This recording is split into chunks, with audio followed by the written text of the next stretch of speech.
Welcome to this episode of On the Record, your official source of information from Bossier Schools. Anyone remember doing this in middle school? Well, you probably do if you attended school in Bossier.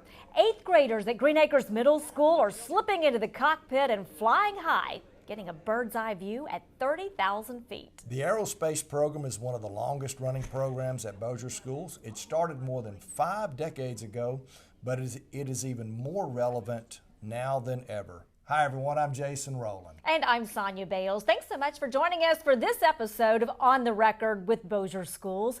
First things first, this is really important. If you have been flying under the radar and just catching OTR every once in a while, we want you to subscribe and like our channel right now to make sure that you don't miss a single episode, because if you do miss out, you're missing out on a lot. Like district and state recognitions of some of our elite teachers, also our job fair that's coming up, just a lot of information that you get from subscribing up to the channel and being part of the Bossier Schools family. That's right, including going on a fly along with Jason here with our aerospace program. You know, every 8th grader since the 60s? 1968. Every 8th grader goes through this program.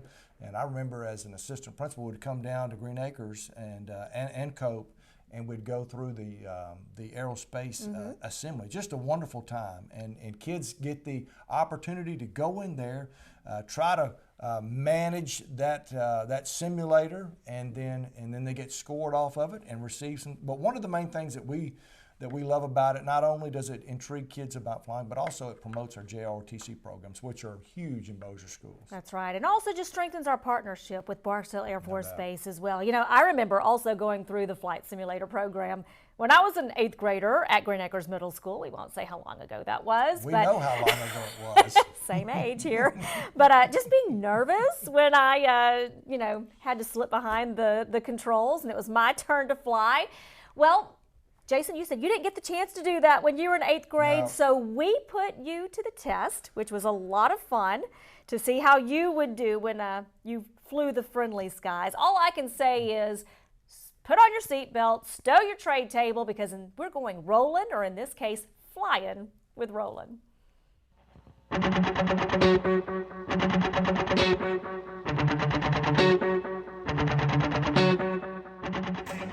But they had one, the first one the base donated, it was a B-25 simulator, and it actually had a glass dome. You sat inside of it, you put earphones on, and Colonel Christie started that, and he would talk to you over a microphone. But back then he only had like 300 students, so it was one at a time. Yeah. Then it was 3 at a time. Now I'm doing 8 at a time.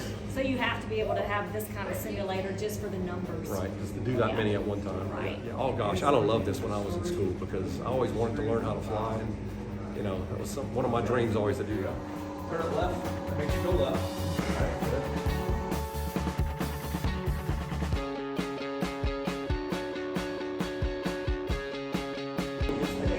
Go back nice and easy. Go get this right here. 14. This right here gets your 80. Go left and 5. Here, just a little bit.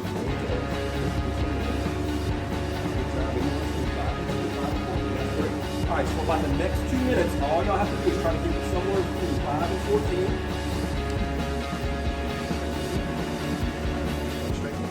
And when the 6 gets right there in front of your plane, you're going to turn left. When the red wing and the white line get straight in, you want to straighten them out. You want to have the 6 there, not on 0.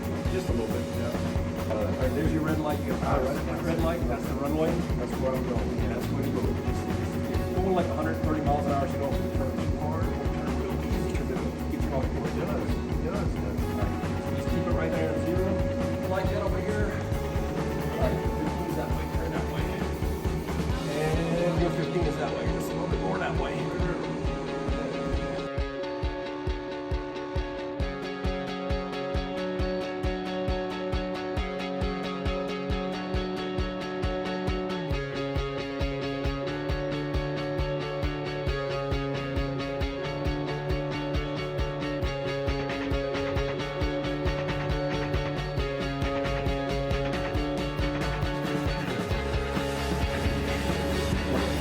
Okay. Okay. I would have walked away from it. You would have jumped right out. I just, You're survived that. All right. You can hit the viewfinder analysis if you want. Try Try to keep it right on the 5. That was terrible. That was not good. Give me the bad news.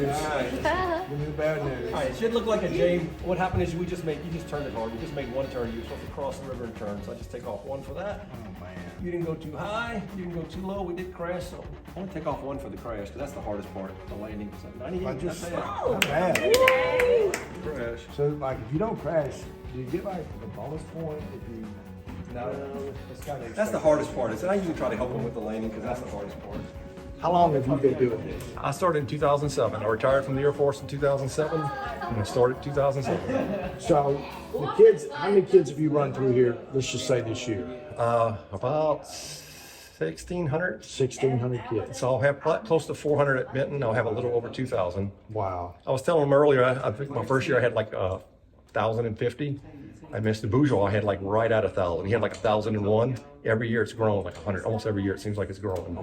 I know a lot of kids that came through airline had gone through the program, went in ROTC, and then I know a lot of kids that actually got out, either went to the academy, and now I know one young man since flight school over at Mississippi to be a pilot as well. We went through this very program and commented about the fact that how much he enjoyed the program. His dad was a pilot too in the Air Force. Of course, that lended a lot to it. I've had a lot of them tell me that's the reason they joined it. A lot of times I go to the banquet they have at the end of the year, and I've run into a bunch of them that are actually going to tech as the aviation program or taking. I had one at Benton. The second day of class, he came in on the weekend, and he took. I told him I had a friend at the downtown airport that runs a school there. He went there. He got his dad called me, and he took a flying lesson that weekend. Actually flew a plane, and he went through JRTC. He got into the Louisiana Tech ROTC and got a scholarship. How much? How hands-on is this? How real is this? It's pretty close. I mean, it's like I said, a little more sensitive in the plane. If you push it hard, you feel it. You know, or if you pull gotta it know too what to hard, do. you can feel it. So you're a little more aware. If you turn too hard, you can feel yourself spinning. Whereas on that, a lot of times they don't realize they're flipping upside down. Whereas in the plane, if you really flip upside down, you know it real quick. You know, so. Well, stuff like this is engaging, man. It gives them ideas about what they may or may not want to do, later on in life. And it's a productive part of what Bossier Schools is all about.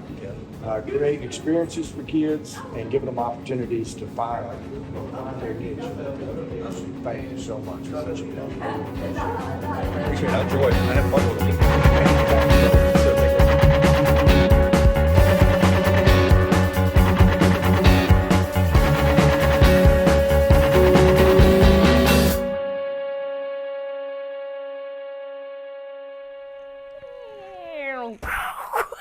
Okay, that's enough. I have to tease you. I'm sorry. Look, I was trying to help the girl beside me so she didn't crash, and I ended up crashing my own self. But hey, first time, I know, it was on the runway. It wasn't like in mid-flight. I mean, we would have lived at least, I think. Oh, it was a great experience. You had a lot of fun. Yeah. The students got a real charge on the fact that he crashed the plane and they did not. But yeah. Congratulations, by the way, to the top 3, particularly the flying ace there. I thought this was really neat, but they keep a book of all these years of the Hall of Famers, the flying aces. So that was fun to just go back through the decades to, see who made that top 10 list and recognize some of those names. I don't think I'm an ace. Well, I did not crash the plane, but I did not make that top 10 either, that Hall of Fame, I must say. But it was a lot of fun. Keep sticking the daggers. We try to consistently elevate the educational experience at Bossier Schools because it is the place that you want to be, and we want you to consider becoming part of our school family. We have our 2nd annual job fair on Tuesday, April 9th, and we want to invite everyone to come out and be a part of this. Here's what you need to know. It's almost time for Bossier Schools District Job and Education Fair, Tuesday, April 9th at Airline High School's Gymnasium. This event is for job seekers who would like to start their journey with Bossier Schools. We also welcome current employees who are ready to soar with us by renewing or advancing their current credentials. There is something for everyone, so join us on Tuesday, April 9th from 4 to 6 p.m. at Airline High School's Gymnasium for the District Job and Education Fair. To register, visit www.bossierschools.org/careers. Well, we really hope to see you April 9th, again 4 to 6 p.m., Airline High School gym. All right, we're going to switch gears now and dole out a few superintendent shout-outs. Two of Bossier's best are one step closer to being named the top educators in the state by the Louisiana Department of Education. Elm Grove Middle School social studies teacher Chris Corvallis was named a state semifinalist for Louisiana Teacher of the Year, and Sun City Elementary teacher Alex Devine was announced as a finalist for the new Teacher of the Year. We are so proud of these two outstanding educators who are great male role models for our students. They will be recognized over the summer at an award ceremony in New Orleans, and the overall state winners will be announced. And we are certainly pulling for them. Speaking of being in the state spotlight, Kim Howell and April O'Donohue from Benton Middle School were named winners of the James O. Modisette Award for middle school library programs at the Louisiana Library Association Conference. Kim's the head librarian at Benton Middle, and this is actually her second time to win this award, the first being when she was at Stockwell Place Elementary, so that is a huge feat. The James O. Modisette Award is given to schools in recognition of excellence in Louisiana library programs. Congratulations to this dynamic duo. Yeah, congratulations to them. And we're celebrating our latest Gold Star winner, Miss Sandrina Isabar, the principal at Plain Dealing High School. Sandrina has a remarkable story. She came to Bossier from Belgium almost 30 years ago, speaking very little English at the time, but was eager to learn and have the biggest impact on as many students as possible, which she got the chance to do in 2008 as an assistant principal at Plain Dealing under the then principal, Aubrey Says. Yeah, I remember Aubrey. Well, Sandrina's dream came true then in 2014 when she became principal of Plain Dealing, and since then she has really entrenched herself in the community and brought the school up to a B letter grade. She's retiring at the end of this school year and moving, so her school family wanted to send her off with a gold star, and we are so glad to be able to award it to her. Sandrina Isabar's story is truly what the American dream is all about, and we just want to congratulate her and thank her for being our gold star. No doubt. Well, that's all the time we have for this episode of On the Record with Bossier Schools. Again, like the channel, subscribe up to the YouTube channel so you don't miss what's happening behind the scenes at Bossier Schools. That's right. Don't fly under the radar. For now, you are up to date. Thanks for joining us. This has been a Bossier Schools production. Join us next time when we go On the Record with Bossier Schools.